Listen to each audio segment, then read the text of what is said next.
રાજ્યના કાર્યદક્ષ આરોગ્ય મંત્રી પ્રફુલ્લ પાનસેરિયાએ થોડા દિવસો પહેલા અચાનક જ પાલિતાણાની માનસીજી હોસ્પિટલની વિઝિટ કરી હતી. આ વિઝિટ દ્વારા તેમણે જુદી જુદી વ્યવસ્થાઓની માહિતી લીધી હતી, જેમાં તેમના ધ્યાને આવ્યું હતું કે હોસ્પિટલમાં પાણીના સંગ્રહનો માત્ર એક ભૂગર્ભ ટાંકો છે. જ્યારે તેમના ધ્યાનમાં આવ્યું હતું અને માહિતી પ્રમાણે હોસ્પિટલમાં બીજો 2.5 લાખ લીટરનો ટાંકો સરકાર દ્વારા મંજૂર થયો છે અને એ બની પણ ગયો છે, જેનું બિલ પાસ થવા પણ તેમના વિભાગમાં ગાંધીનગર પહોંચી ગયું છે. જ્યારે સ્થળ ઉપર તો એવો કોઈ ટાંકો છે જ નહીં કે બન્યો પણ નથી, અને આનું બિલ હતું 50 લાખનું.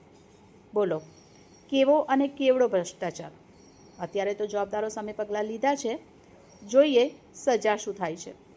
આવું તો આ એક છે, અન્ય પણ કેટલુંય છે. સરકાર મંત્રી પ્રફુલ્લભાઈની જેમ તપાસ તો કરે. ગુજરાતના આરોગ્ય વિભાગ દ્વારા પીઆઈયુ દ્વારા અનેક હોસ્પિટલ, પીએચસી, સીએચસી સેન્ટર રિપેરિંગના કામો ચાલે છે.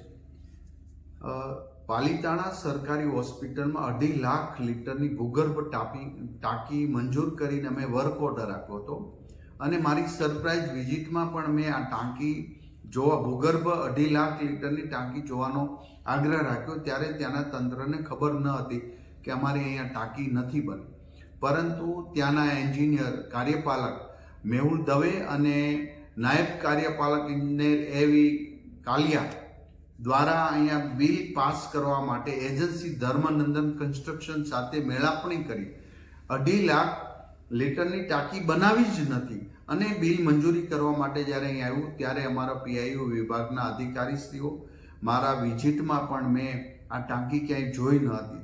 સંપૂર્ણ તપાસ કરતા ત્યાં ટાંકી બની જ નથી, અને 55-56 લાખનું બિલ અહીંયા મંજૂર કરવા માટે આ બંને એન્જિનિયરો અને ધર્મનંદન કન્સ્ટ્રક્શન સાથે મળીને જ્યારે આ કૌભાંડ રચ્યું છે, ત્યારે કાર્યપાલક ઇજનેર અને નાયબ કાર્યપાલક ઇજનેર બંનેને ફરજ મોકૂફી આજે કરી દેવામાં આવી છે, એમને સસ્પેન્ડ કરી દેવામાં આવ્યા છે.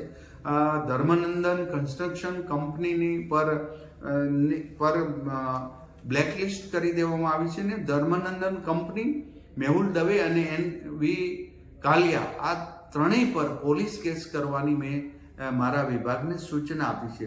માટે બધી જ જગ્યા પર ચાલતા કામોમાં કોઈ પણ ગુણવત્તામાં કંઈ પણ કચાશ કરશે તો પણ દંડ થશે, અને સસ્પેન્ડ થશે, બ્લેકલિસ્ટ થશે, અને જેઓ બનાવીને આ રીતનું કૌભાંડ કરી રહ્યા છે એમને પણ દંડ આપવામાં આવી રહ્યો છે.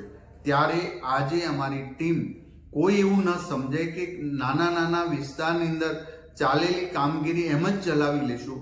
અમે ગમે ત્યાં સરપ્રાઇઝ વિઝિટમાં જશું, આવું ગોતીશું, અને અમે સરકારના પાયે સમાજ લોકોના પાયે પૈસાનો હિસાબ અમે આ લોકો પાસે માંગીશું. ગરીબ દર્દીઓ માટેની સવલતમાં આટલી મોટી ખરાબ વૃત્તિના લોકો જ્યારે આવું કામગીરી કરતા હોય ત્યારે સરકાર પણ સખ્ત એક્શન લેશે ને લે છે. હજી જે સારી કામગીરી કરે છે ને એનું અભિનંદન પાઠવું, પરંતુ બિલકુલ બનાવવાનું 2.5 લાખ લીટરની પાણીની ટાંકી બનાવ્યા વગર જ બિલ મૂકો, આ તો ગંભીર એમનું કૃત્ય છે. અમને પોલીસ કેસ પણ કરવામાં આવશે, સસ્પેન્ડ પણ કરી દેવામાં આવશે, અને બ્લેકલિસ્ટ કરી દેવામાં આવશે.